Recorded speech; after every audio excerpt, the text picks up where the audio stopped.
Selamat siang, Suster, Bruder, Pastor, Frater, Ibu dan Bapak semua. Selamat siang. Ya. Selamat siang. Sudah bersantap siang ya hari ini tadi? Iya Ibu, sudah. Sudah Ibu. Dari wajah-wajahnya Ya, kelihatan sudah. ceria sekali, sudah Sudah bersemangat. semangat lagi. Oke, siap. Selamat siang Bu. Selamat siang Ibu. Baik, sudah bersemangat semuanya. Narasumber kita juga sudah siap ini di sini. Ya. Baik, Suster, Bruder, Ibu dan Bapak semua. Siang hari ini kita akan melanjutkan diskusi kita, sharing kita terkait dengan materi pengembangan literasi dan karakter. Nah, karena tadi mungkin kami minta tolong untuk suara harap di mute terlebih dahulu.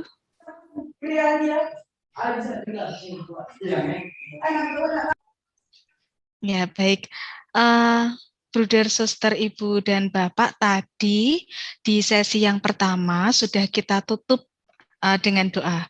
Maka dari itu sebelum kita mulai melanjutkan diskusi dan sharing kita untuk materi yang ada di sesi kedua, dengan kerendahan hati kami minta kepada Bapak Johnson Sitinjak untuk memimpin sesi kedua ini, membuka sesi kedua ini dengan berdoa bersama-sama. Kami persilakan kepada Bapak Johnson untuk memimpin doa.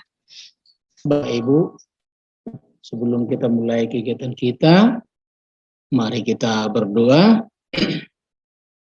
Dalam nama Bapa dan Putra dan Roh Kudus. Amin.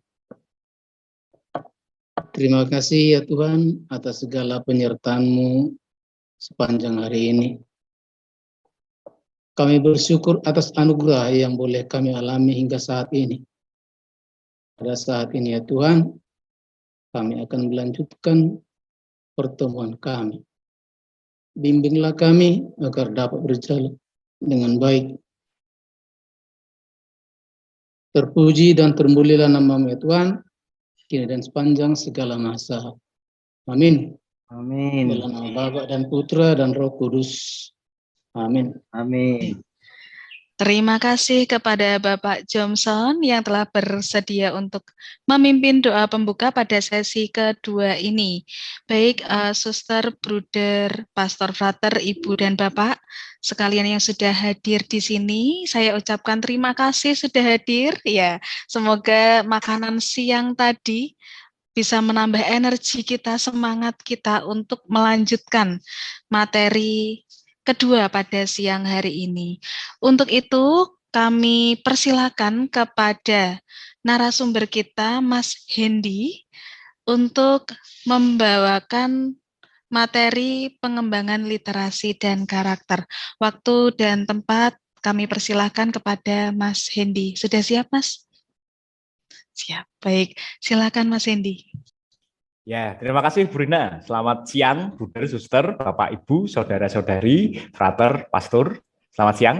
Selamat siang Pak. Ya, Kak Mas. kita jumpa lagi untuk rekoleksi siang ini. Bagaimana kita mengumpulkan praktek-praktek pengalaman baik yang sudah ada dalam dinamika pendidikan di sekolah-sekolah Bapak, Ibu, Saudara-saudari semuanya. Kita masuk dalam hal yakni literasi dan pengembangan karakter. Kita sadari bersama bahwa kelesuan sekolah itu akan berdampak pada kelesuan masyarakat sekolah, termasuk kelesuan para guru, lalu berdampak pada kelesuan orang tua, kelesuan para peserta didik kita, dan dari kelesuan-kelesuan ini, ya, dan juga tentunya kelesuan kita sebagai kepala sekolah. Tentunya kelesuan-kelesuan ini akan berdampak pada tingkat stres yang tinggi. Kita sadari PJJ itu membuat tekanan seperti apa, ya, tekanan seperti apa di sekolah-sekolah kita. Maka dari itu kita tadi sudah menekankan, mendisposisikan hati, batin, dan mencurahkan rasa perasaan kita untuk berbicara hal-hal baik yang sudah ada di sekolah kita. Dan itu sudah menjadi budaya di sekolah kita. Walaupun itu belum, tetapi kita pada pagi hari tadi hendak mengupayakan hal-hal baik itu dalam dinamika pendidikan secara konkret dan mendekatkan pendidikan dalam pengalaman kehidupan peserta didik kita, pengalaman guru-guru kita, dan pengalaman kita sebagai kepala sekolah. Saya bersyukur dan berterima kasih pengalaman-pengalaman yang luar biasa dirasakan Bapak, Ibu, Suster, Buder, Pastor, Frater. Pada kesempatan ini kita nanti akan banyak bersharing tentang bagaimana praktek-praktek literasi dan pendalaman karakter, peningkatan karakter di sekolah-sekolah. Tentu Frater, Buder, Bapak, Ibu, para pastor, suster mempunyai praktek baik, pengalaman-pengalaman baik tentang literasi dan pengembangan karakter. Kita bisa saling membagi, saling berbagi, supaya kita saling tukar-menukar inspirasi dan informasi. Ya, jadi saya bukan satu-satunya narasumber, justru narasumbernya ada di sini, ada 144 sekolah ini yang akan nantinya menjadi narasumber-narasumber untuk saling memberi inspirasi dan praktek baik di sekolah dan kita tularkan. Siapa tahu ada insight-insight baru yang bisa kita telurkan bersama. Kita bidani kurikulum yang baik di sekolah kita berdasarkan dari inspirasi dari teman-teman yang hadir di sini. Begitu ya, kira-kira ya. Izinkan saya untuk share screen tentang pendampingan ini.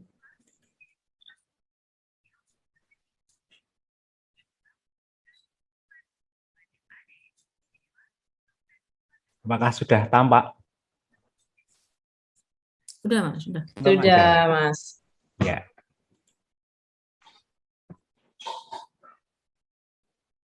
Saudara-saudari yang terkasih, para kepala sekolah yang baik, yang luar biasa hebatnya, yang merelakan waktu liburnya untuk rekoleksi bersama di siang hari ini, sampai besok kemungkinan sampai hari Sabtu dan terus sampai Desember.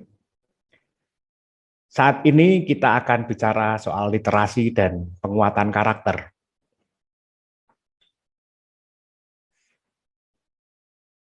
Sekali lagi saya tegaskan dalam kesempatan kali ini, inilah brainstorming sekolah kita yang akan kita buat bagi sekolah kita.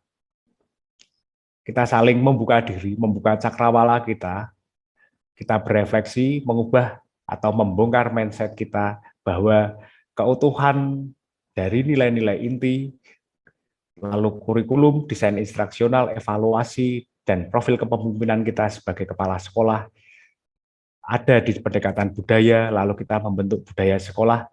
Inilah yang kita upayakan dalam program organisasi penggerak SMP bersama Yayasan Pangudi Luhur. Pada siang hari ini kita akan bicara soal ini, yang nanti ada dalam dimensi ini semua. Besok kita pelajari ini. Jadi sekali lagi saya tandaskan bahwa informasi yang saya berikan itu berkaitan dengan dimensi-dimensi ide. Bagaimana itu ditekniskan menjadi sebuah pengembangan kurikulum, desain instruksional, dan evaluasi, itu akan dibicarakan oleh pakarnya besok. Lanjut, literasi yang pertama. Survei UNESCO 2019 minat baca Indonesia menempati posisi 60 dari 61 negara. Kenapa sih seperti ini, Bapak-bapak, Ibu-ibu, Suster, Buder, Romo, dan Frater? Saya sebelumnya mau bertanya dulu, kira-kira dalam satu kelas dalam kelas Suster, Buder, Bapak, Ibu, anak-anak yang pandai, yang pintar, itu menurut persentase ya menurut Suster Buder, adakah yang sampai 30% anak pandai dalam kelas? Ya, mendekati. Mendekati 30% ya, rata-rata 30% ya. Iya, Ya, Mas. ya. Kalau 30% itu kita kumpulkan satu Indonesia, anak didik kita itu lebih banyak dari negara Singapura. Tapi mengapa survei-survei seperti ini selalu menempatkan Indonesia pada peringkat terendah? Ya, ini pertanyaan yang perlu kita kritisi bersama. Lalu di tahun yang sama pengguna internet di negeri ini yang ada dalam posisi kelima. Lalu dari Kominfo mencoba membayangkan, coba kita bayangkan ilmu minimalis, malas membaca buku tetapi sangat suka menatap layar gadget berjam-jam ditambah paling cerewet di media sosial. Tidak heran jika Indonesia jadi sarana empuk untuk provokasi, hoax, dan fitnah. Saya di sini merefleksikan bahwa apa yang anak-anak baca, apa yang kita didikkan terhadap anak-anak, itu justru kurang untuk dicuatkan. Yang mencuat di media-media sosial bahwa Indonesia minat bacanya seperti ini, lalu pengguna internet seperti ini, asumsi publik yang dibangun seperti ini. Kan pada dasarnya kita merasakan bahwa loh, dalam satu kelas kita saja, kira-kira ada 30% anak yang pandai. Kalau misalnya 25, satu kelas 25 anak, berarti kira-kira kurang lebih ada 8-10 anak yang pandai.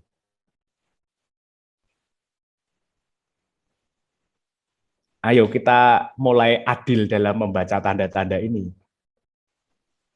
Karena Indonesia, ya, akhirnya saya dari refleksi ini saya memperoleh kesimpulan Indonesia saat ini didominasi oleh asumsi-asumsi publik yang menggiring kita bahwa kita menempati posisi terendah. Padahal tidak demikian. Kalau menurut pemahaman dan pengalaman Bapak, Ibu, Suster, Buder, Pastor, yang saat ini menjadi kepala sekolah dan guru.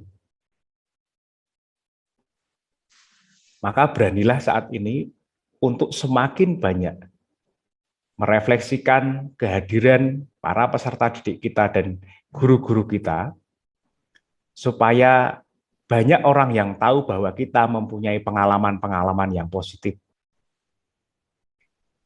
Kita bertanggung jawab juga untuk mencelikkan mata dunia bahwa Indonesia itu sebenarnya surplus, ya, surplus orang-orang hebat.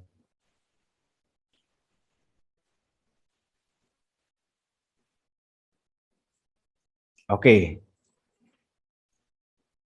Ya, semuanya ini didominasi lagi. Semuanya ini didominasi oleh giringan-giringan publik, kaum-kaum subuh pendek, yang punya kepala tidak punya otak, kalau digesek itu menyala.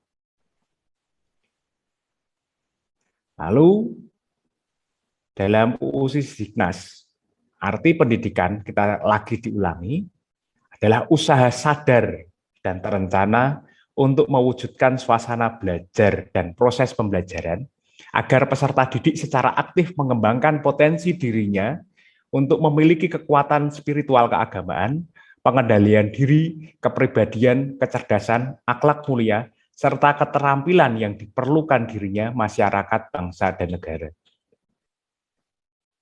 Saya ulangi lagi. Kita bermain logika kata tentang literasi.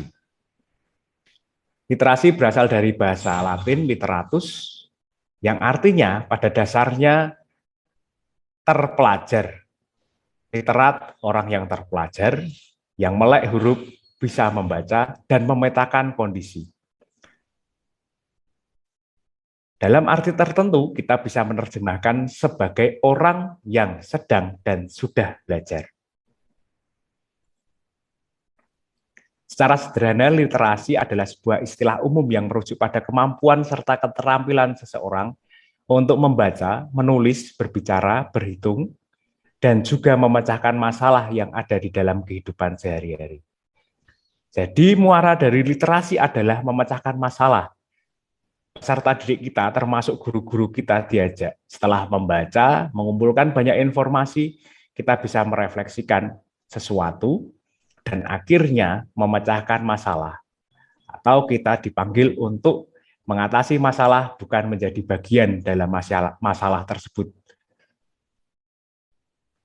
Di sini ada gerakan untuk selalu menjadi problem solving.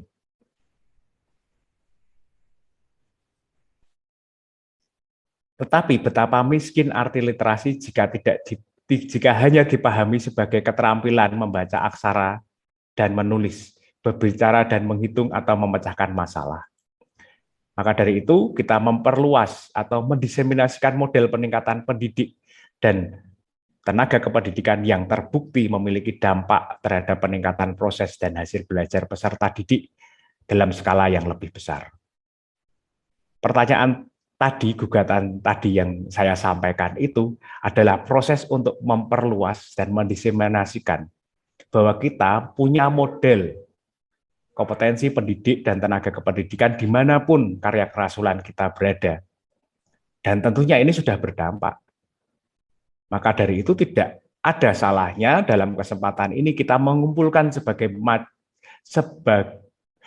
sebanyak mungkin dokumentasi dan prestasi-prestasi sekolah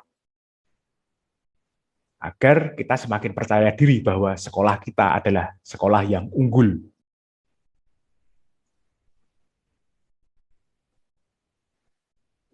Maka dari itu kita diajak untuk pemetaan peluang.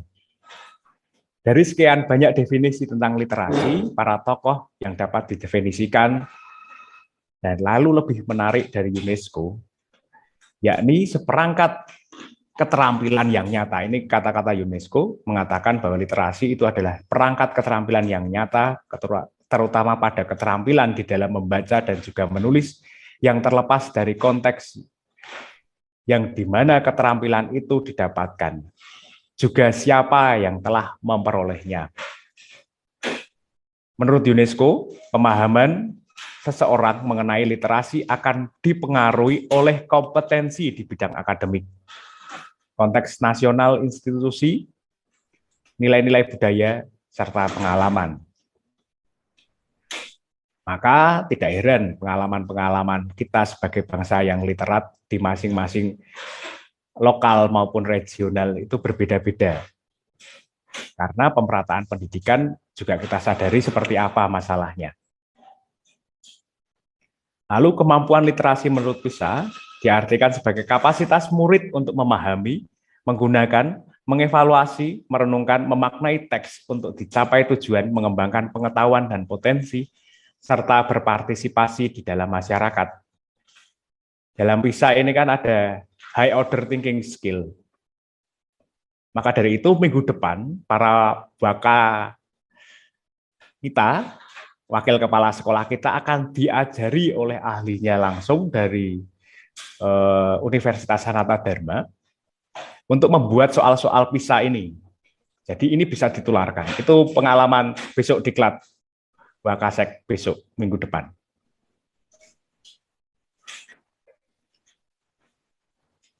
Apa yang mau digerakkan Bapak Ibu?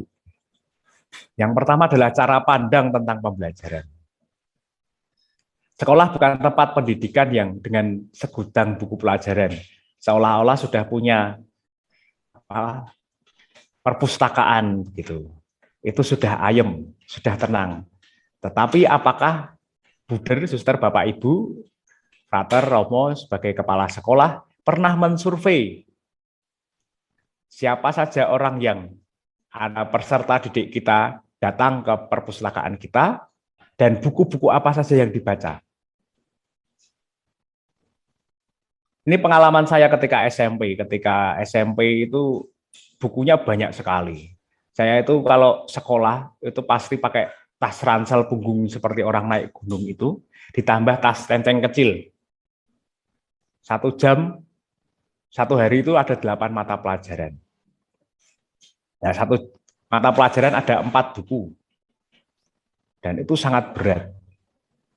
Lalu ketika saya dan teman-teman itu menaruh buku dalam laci karena terlalu berat, buku-buku kami itu disita oleh guru-guru. Katanya kamu nggak belajar. Seolah-olah tidak membawa buku itu berarti tidak belajar. Nah itu kan malah justru memenjarakan atau mengkerdilkan pembelajaran saya sebagai murid.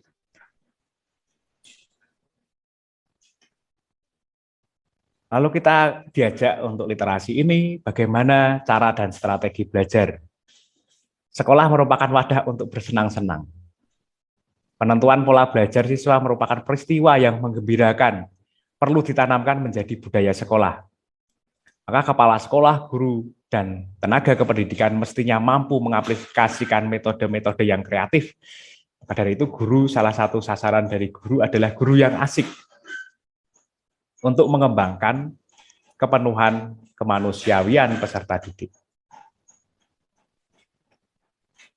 Lalu relasi antar sekolah dan antara sekolah dengan yayasan pendidikan. Tidak ada yang maksimum, tidak ada yang minimum. Masing-masing sekolah mempunyai hak dan kebebasan, keleluasaan untuk memetakan sekolahnya masing-masing. Karena di masing-masing sekolah itu ada keunggulan yang berdasarkan nilai-nilai dan keutamaan-keutamaan lokal yang sudah kita gali. Manusia di dalamnya pun juga berbeda-beda. Masyarakat sekolah yang ada di sekolah kita, tipologi tanah, dan lain sebagainya itu berbeda-beda. Maka dari itu relasi ini yang memuat komunikasi tadi yang kita bicarakan bersama itu sangat penting di seluruh stakeholder pendidikan sekolah kita.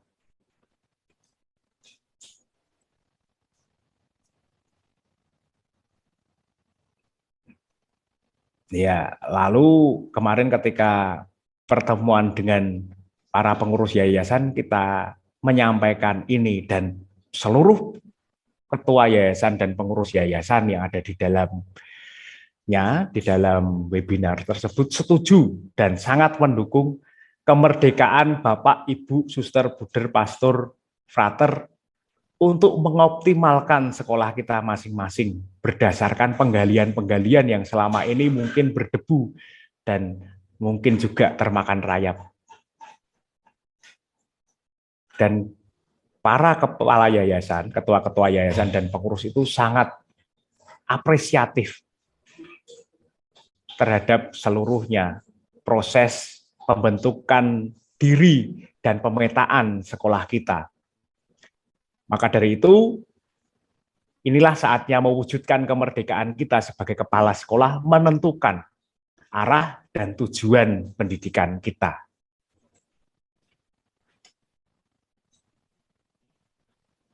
Dalam literasi ini, kepala sekolah atau kita yang berada di sini adalah social actor yang diberi kemampuan untuk merubah. Kita punya daya dorong, daya juang, serta daya dobrak. Kepala sekolah, guru, sebagai salah satu agen cerdas diharapkan mampu menggerakkan gerakan literasi yang hidup di sekolah melalui pendampingan demi masyarakat sekolah yang literat. Masyarakat yang melek tidak hanya membaca buku, tetapi bisa menerapkan high order thinking skill sebagai masyarakat yang literat untuk problem solving. Dimanapun anak didik kita berada, dimanapun kita sebagai kepala sekolah berada dan guru itu berada. Di sini adalah strategi untuk membentuk dan mentransformasikan insan cendekia.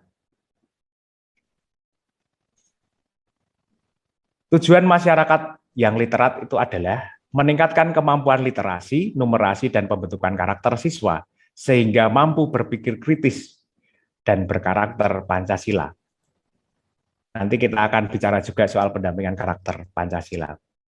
Lalu kebutuhan kita menyampaikan keterampilan menyampaikan gagasan atau coding literasi, penalaran analitis kritis, keterampilan berkomunikasi, keterampilan di bidang teknologi informasi yang ini menurut kebutuhan pendidikan abad 21, bidang teknologi informasi ini penting. Keterampilan manajemen organisasi, membuat simpulan-simpulan demi keberlangsungan sekolah kita, membuat jaring dan jala ikan supaya lebih kuat ya. Jadi kalau membuat itu bukan hanya semacam jejaring tetapi jala ikan supaya kita jaring-jaring ini makin kuat. Kemampuan perencanaan dan struktur organisasi untuk inovasi demi perubahan yang kita harapkan. Lalu kita perlu membuat atau memerintahkan suatu aturan, tetapi tidak melaksanakan. Jadi kadangkala kita itu meminta, ya, kita meminta murid-murid untuk membaca. Ada pertanyaan yang bagus. Apakah guru sudah membaca? Apakah guru sering membaca buku pengetahuan? Punyakah kebiasaan menarasikan atau meringkas buku setelah membaca? Apa buku yang telah diselesaikan untuk dibaca? Inilah pertanyaan yang bagus, bahwa ketika saat saya di asrama dulu, di Mertoyudan, itu ada setiap jam 5 itu kami ada yang namanya bacaan rohani. Itu wajib. Sampai lonceng gereja, lonceng kapel kami berbunyi jam 5 sampai jam 6. Saat itu ada salah satu teman saya, sebut saja namanya Genju, itu nama panggilan akrab. Itu Genju sedang membaca, saat bacaan rohani, itu Genju membaca buku komputer saat itu. Saat itu Genju membaca buku komputer, lalu biasalah, Frater Supamong itu jalan-jalan, lalu bertanya pada Genju, Jo, kamu baca buku apa? Buku komputer. Kenapa kamu tidak melakukan bacaan rohani? Lalu Pamong itu agak marah. Lalu Genju bilang, lah Frater, kenapa juga tidak bacaan rohani? Malah olahraga jalan-jalan. Jam olahraga kan jam 3 sampai jam 5, setengah 5. Dengan seperti itu, fraternya keluar. Entah Genju dipanggil atau tidak, saya tidak tahu. Yang penting saya mengalami peristiwa itu. Nah, dari pengalaman yang sederhana ini, kita bisa merefleksikan apakah kita juga sudah membaca dan sering membaca buku-buku. Kalau dalam Pangudiluhur, dalam sejarah para Buder, dalam konstitusi itu jelas dikatakan bahwa Buder-Buder wajib membaca 1 minggu sekali buku bacaan tentang pengetahuan atau pendidikan. Maka dari itu tidak heran jika Buder-Buder waktu itu melahirkan banyak sekali buku karena banyak membaca. Ini dampak yang luar biasa. Dan buku-buku itu tentunya dipakai tidak hanya di Pangudiluhur tetapi nasional. Bagaimana seorang Buder yang bernama Buder Yanwir itu membuat buku-buku ajar untuk sekolah-sekolah dasar dan sampai digunakan oleh Kemendikbud, oleh sekolah-sekolah lainnya seluruh Indonesia. Dan Buder Yanwir itu dalam biografinya menulis, saya ingin mengajar banyak orang. Ketika saya di sekelas, saya menjadi kepala sekolah, saya di kelas menjadi guru, saya hanya berhadapan dengan peserta didik saya. Tetapi ketika saya membuat buku, murid-murid saya itu bertambah banyak. Dan bertambah pula lah orang-orang yang cerdas, yang membaca buku-buku saya.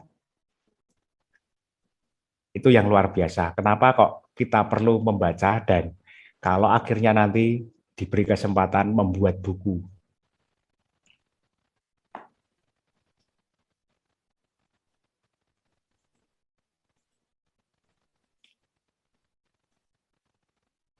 Lalu, sekarang kita akan bicara soal penguatan pendidikan karakter. Itu tadi refleksinya untuk literasi. Sekarang kita akan bicara tentang penguatan pendidikan karakter. Arah pendidikan Indonesia dalam alinea 4 pembukaan Undang-Undang Dasar 1945 berbunyi mencerdaskan kehidupan bangsa. Undang-Undang Nomor 20 Tahun 2003 tentang Sistem Pendidikan Nasional Pasal 3 dan Nawacitra Nomor 8 tentang Revolusi Karakter Bangsa. Perpres Tahun 67 Tahun 2017 tentang penguatan pendidikan karakter Gerakan Nasional Revolusi Mental. Ini dasar kita bersama. Lalu penguatan pendidikan karakter atau yang sering kita sebut dengan PPK adalah gerakan pendidikan di bawah tanggung jawab satuan pendidikan untuk memperkuat karakter peserta didik melalui harmonisasi olah hati, olah rasa, olah pikir, olahraga dengan pelibatan dan kerjasama antara satuan pendidikan, keluarga, dan masyarakat sebagai bagian dari Gerakan Nasional Revolusi Mental. Jadi ada 3 pilar utama di sini. Satuan pendidikan sekolah kita, keluarga, dan masyarakat. Tentu di sini ada pemerintah juga ya, dari bagian dari masyarakat.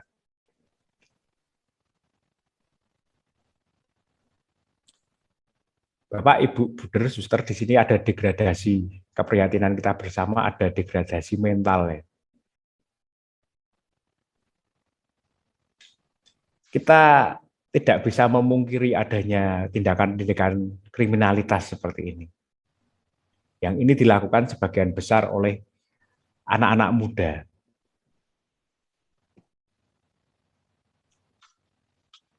Tidak, saya jelaskan satu persatu, silakan dibaca sendiri-sendiri. Ya, kira-kira seperti itu ya. Saat ini kita mempersiapkan generasi Indonesia Emas 2045. 100 tahun Indonesia Merdeka. Capaian megatrend dunia 2045 akan ditandai oleh beberapa faktor penentu antara lain demografi dunia, urbanisasi global, perdagangan internasional, keuangan global, kelas pendapatan menengah, persaingan sumber daya alam, perubahan iklim, kemajuan teknologi, perubahan geopolitik, dan perubahan geoekonomi. Maka dari itu, kalau kita tidak menyiapkan sarana prasarana, struktur infrastruktur, sumber daya manusia kita, megatrend ini akan berubah menjadi bencana demografi. Kenapa disebut bencana demografi? Atau nanti kalau misalnya ini semua kita siapkan peserta didik kita dengan sangat baik menjadi bonus demografi, anak-anak didik kita yang saat ini kita siapkan dari jenjang SMP ini, nanti pada tahun 2045 akan menjadi usia-usia produktif yang matang, yang tentunya akan menjadi pemimpin-pemimpin kita kelak.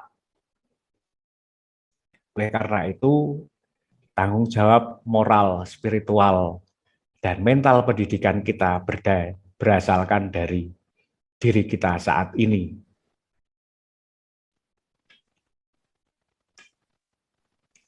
Maka kita diajak untuk memahami dasar-dasar penguatan karakter pada peserta didik, menganalisa core value, kearifan lokal, semangat sekolah, dan profil pelajar Pancasila yang kita lakukan kemarin, menciptakan metode penguatan karakter siswa yang khas pada masing-masing unit.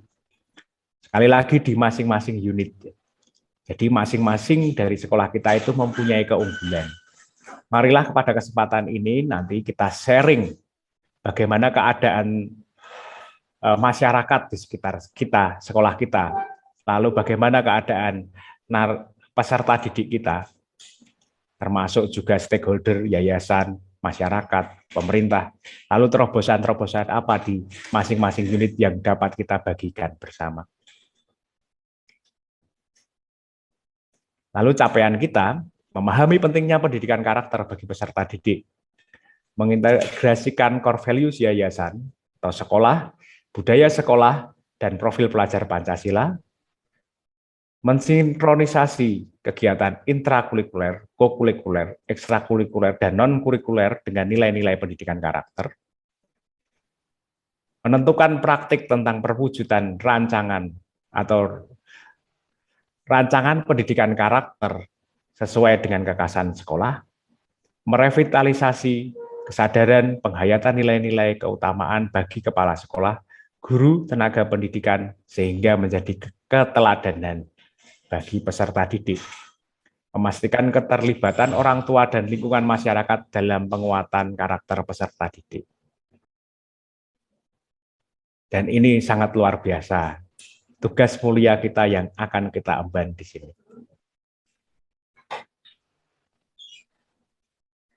Karakter itu berasal dari karaso, yang artinya cetak biru atau format dasar, atau dikembangkan lagi sidik jari. Karakter itu tumbuh sebagai hal yang diberi atau rahmat, anugerah, karisma, sekaligus suatu proses yang dikehendaki. Jadi kalau kita tadi bicara soal iklim yang well-being siswa, kita menghendaki siswa kita itu seperti apa dalam profil lingkungan belajar kita. Lalu pendidikan karakter itu mengenal nilai-nilai secara kognitif, penghayatan nilai afektif, dan akhirnya ke pengalaman nilai secara nyata dalam kehidupan keseharian siswa. Inilah rancangan pendidikan karakter yang oleh Thomas Lickona disebut moral knowing, moral feeling, dan moral action. Jadi proses untuk mengetahui, membuat analisis berpikir, sampai pada akhirnya high order thinking skill kita gunakan di sini, kita merasa-rasakan dalam proses refleksi, dan akhirnya menjadi tindakan.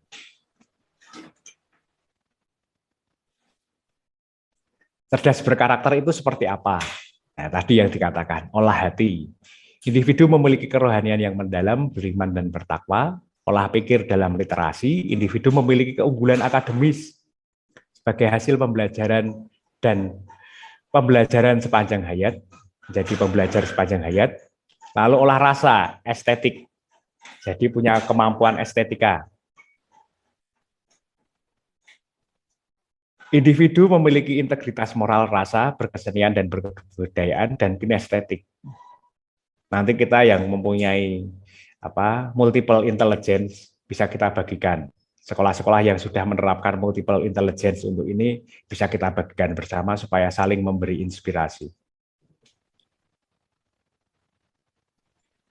Pada dasarnya, untuk menciptakan bonus demografi tadi, kita diajak untuk menjadi dan menciptakan, melahirkan manusia yang utuh. Manusia sebagai makhluk berpikir atau homo sapien, manusia berpikir tidak hanya berpikir saja, tapi sampai kebijaksanaan. Dan kebijaksanaan ini tidak bisa digantikan oleh robot yang seperti saya utarakan kemarin. Bahwa beda manusia dengan robot adalah kebijaksanaan dan pengolahan hati. Kalau robot itu kan seperti komputer itu kan if then else-nya itu harus jelas. Kalau menjadi bijaksana, kita mempertimbangkan segala macam aspek dalam kehidupan kita bisa merefleksikan, lalu akhirnya mencari kesimpulan yang berguna bagi masyarakat yang lebih luas. Lalu makhluk berbentuk ini sebagai homo faber atau bekerja, manusia yang bekerja, dan makhluk yang dapat dididik atau homo educandum. Pendidikan tanpa mengindahkan masalah pedagogik akan menimbulkan permasalahan murid untuk menerima sekumpulan pelajaran yang telah ditetapkan dan hanya mengikuti standar kurikulum yang tertuang dalam matrik yang kaku. Fenomena semacam ini memperkenalkan kepada murid sebuah sistem kekerasan. Maka dari itu, Merdeka Belajar juga perlu didorong oleh Merdeka Mengajar. Dan nantinya kita membuat kurikulum merdeka juga. Itu besok, kita pelajari besok.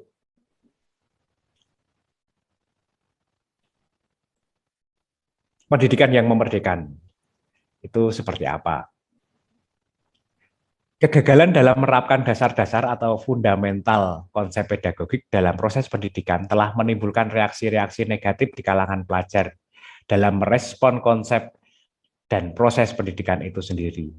Maka tak heran di sekolah-sekolah kita, dan juga yang banyak itu, paling banyak itu di SMA, itu ada pemberontakan-pemberontakan. Karena kita kurang sambung, kurang mempelajari antropologi pedagogik yang ada di sekolah-sekolah sebagai bagian dari proses pembelajaran secara utuh. Kita tidak sadar bahwa kegagalan ini menimbulkan kekerasan simbolik bagi peserta didik. Maksudnya adalah korban, yakni peserta didik kita, tidak mengetahui atau merelakan kekerasan itu terjadi. Misalnya seperti tadi yang saya sampaikan, bahwa guru mengajar, guru-guru yang agak tua, itu mengajar dengan menerapkan ilmu-ilmu tahun 70-an, tahun 80-an ketika mereka sekolah. Padahal ada kebenaran-kebenaran baru. Tetapi guru tersebut tidak mau belajar, tidak mau update dan upgrade. Pada dari itu pengetahuan yang diterima oleh siswa itu tidak optimal. Di sini justru melahirkan kekerasan simbolik dan bertanya, dan akhirnya gurunya aku kok, gurunya saya, terserah toh. Nah, itu yang namanya kekerasan itu sudah ada di sini. Lalu Immanuel Kant, seorang moralis, filsuf, mengatakan bahwa manusia hanya menjadi manusia ketika melampaui pendidikan.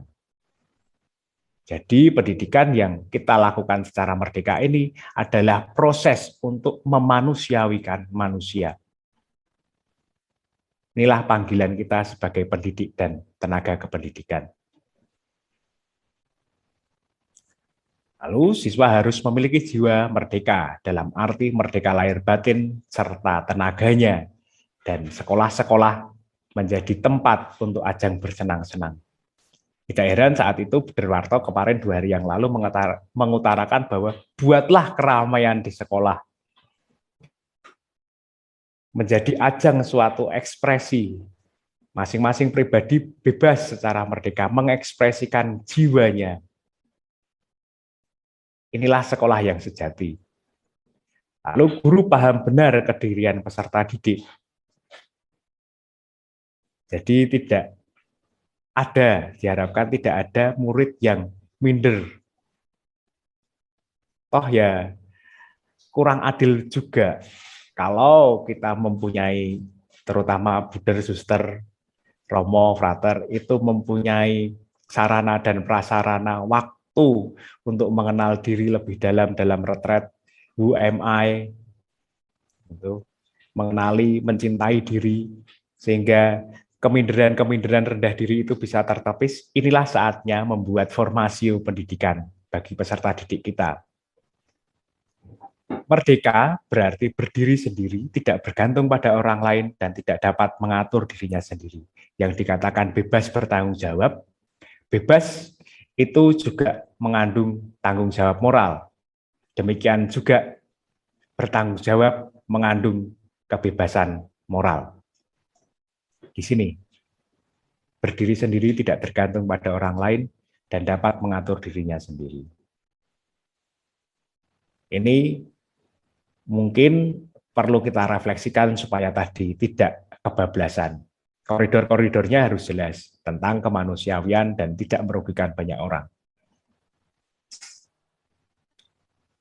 Oke, ini lagi hits di saat ini, beriman, bertakwa kepada Tuhan Yang Maha Esa, berkebinekaan global, gotong royong, kreatif, benar kritis, mandiri. Kita bicara soal kemandirian sebagai profil pelajar Pancasila. Instrumen-instrumennya ini sudah dalam penggodokan oleh Kemendikbud, bagaimana ini ditelurkan untuk menjadi dasar pembentukan karakter. Yang PPK itu kan terus-menerus mengalami pembaruan-pembaruan. Sampai saat ini kita dihadirkan oleh Profil Pelajar Pancasila dengan 6 indikator pokok ini. Lalu besok kita akan diarahkan untuk membuat kurikulum, pengembangan kurikulum secara merdeka, bagaimana memasukkan ini semua, bagaimana memasukkan nilai-nilai, entah itu dari nilai-nilai inti kongregasi, sekolah, atau nilai-nilai kearifan lokal yang kita temukan, kita dokumentasikan. Dibarengi dengan profil pelajar Pancasila, kita akan membuat kurikulum semacam apa. Oke, kekasan sekolah Katolik. Kita sadar bahwa sekolah-sekolah kita itu merupakan sekolah-sekolah misi, sekolah-sekolah tua. Maka dibutuhkan pengembangan kualitas manusia secara utuh. Kita sadar bahwa saat ini kita berada dalam persaingan atau bisnis pendidikan. Jadi bukan bisnis dalam kacamata yang negatif ya, tetapi bagaimana bisnis adalah upaya yang tadi kita bicarakan, bahwa lingkungan sekolah yang kondusif itu membuat sekolah kita itu diperhitungkan, mempunyai daya komparasi, serta bagaimana sekolah itu menjadi unggul sampai pada akhirnya kita bisa berkompetisi. Sebagai sekolah tua mungkin ada proses hidup dan mati, maaf ini. Harus kita omongkan bahwa berapa sih sekolah yang saat ini sudah di-merger, yang kehilangan pesonanya di hati memikat masyarakat. Kita sempat ada dalam masa-masa keemasan, di mana sekolah-sekolah Katolik itu penuh dan menjadi tonggak. Lalu saya ulangi lagi, bahwa dulu yang kita pionir, sekarang mulai ketinggalan. Maka saat ini kita diajak untuk bekerja sama dalam rangka menemukan model alternatif dan penegasan kontribusi untuk membangun kesatuan bangsa serta meningkatkan kualitas manusiawi. Kekatolikan dalam konteks Indonesia termasuk dalam religiusitas dan menilai kemanusiaan universal, bukan sekedar kultis. Maksudnya kesadaran-kesadaran kultural atau kesadaran-kesadaran yang dibangun karena proses ini menjadi tanggung jawab, tapi tanggung jawab yang dipaksakan, tidak secara merdeka dilakukan. Bukan lagi kebutuhan, tetapi paksaan. Membangun sekolah bervisi Katolik yang berkualitas, diperlukan kerjasama untuk mengembalikan orientasi sekolah pada misi kemanusiaan dan kebangsaan. Kita berdinamika untuk merefleksikan kembali visi dan misi kita, apakah masih meresonansi bagi jiwa-jiwa masyarakat sekolah kita. Lalu tanggung jawab moral pendidikan kita disadarkan sebagai pendidik dan tenaga kependidikan. Pertama dan utama adalah keteladanan. Lagi-lagi diulangi kata ini, teladan. Kan ketika sebelum tuturi handayani itu kan engarso sung tulodo. Di depan para pendidik dan tenaga pendidikan itu memberi keteladanan kepada peserta didik, memberi contoh. Mau tidak mau, bagaimana kurikulum vitae sekolah kita itu berdasarkan dan berlandaskan keteladanan. Kepala sekolah harus mampu mendesain program sekolah yang mendorong pada pelibatan publik. Pengembangan kapasitas guru melalui pelatihan-pelatihan dan forum-forum pendidikan, sehingga guru mampu mendesain pengelolaan kelas yang menyenangkan. Kita akan belajar nantinya tentang desain instruksional yang menyenangkan itu seperti apa bersama pakar kurikulum.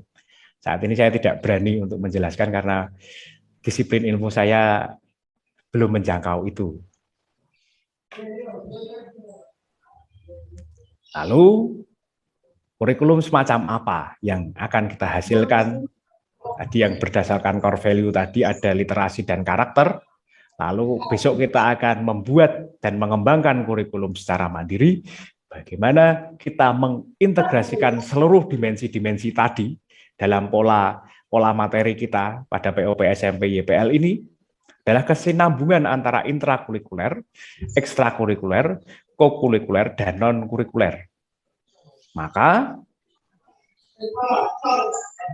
ini semua membutuhkan kejelian untuk mengonsep, merekonstruksi cakrawala pikir kita yang ramah, lalu dengan ide-ide baru yang lebih segar, kita mendokumentasikan konsep-konsep ide yang kita terima, lalu mendesain, mengumpulkan materi, memproses, melaksanakan, dan mengevaluasi kurikulum kita. Ini tipe intervensi yang kita pilih, bahwa kepala sekolah, kita bersemua yang ada hadir di sini, mengemban misi ini di tahun ini. Lalu jaring-jaring penguatan karakter aktif Tripusat, yaitu keluarga, sekolah, dan masyarakat. Pendidik utama ini adalah keluarga, pendidik utama anak adalah keluarga.